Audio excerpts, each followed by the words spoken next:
What's up, YouTube? On this episode of Coddiwomple Overland, the Mojave build begins. Coddiwomple Overland is proudly powered by Dan Cummins Off-Road, home of the Lifetime powertrain. Also in part by Overland Vehicle Systems, Faster Fleet, and Trail Rated Coffee. Be sure to come out and say hi to us at the Moore Expo, April 8th through the 10th in Springfield, Missouri. If you're looking to support our channel, you can find all of our apparel at Long Creek Overland. For those of you who have followed our Instagram and Facebook page, you know that Deb has traded her Grand Cherokee in for a new Jeep Gladiator. It's a 2021 Mojave edition. One of the first things that we wanted to do was to add a RSI Smartcap to it. While these RSI caps were hard to come by, our friends at Highlift Offroad had them in stock. They've got a huge showroom and shop in Cincinnati. It wasn't too far of a drive, so we went and picked one up. Danny and his guys in the shop was ready for us.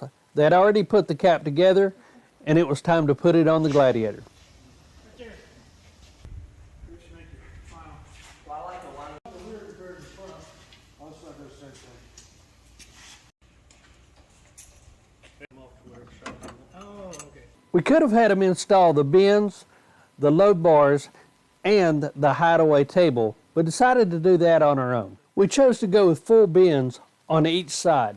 The bins have full molly panels, not only on the back of the panel, but also on the gull wing doors.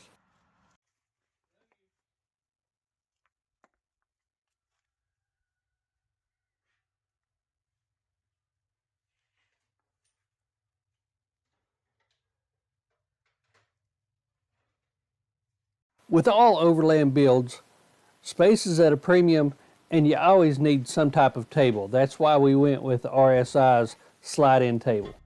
It's pretty easy to get in and out and stows away right up next to the roof.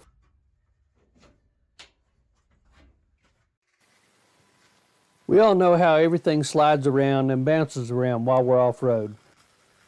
So we decided to add some toolbox drawer liner to the insides of our bins. Even with the bins in place, you still have quite a bit of room in the bed. This RSI Smartcap has been a great beginning to the build of this Mojave Gladiator. Be sure and stay tuned as we put together a bed storage system that involves 3 slides and holds this big ice coat. Thanks again for watching Coddiwomple Overland, and until next time, see ya.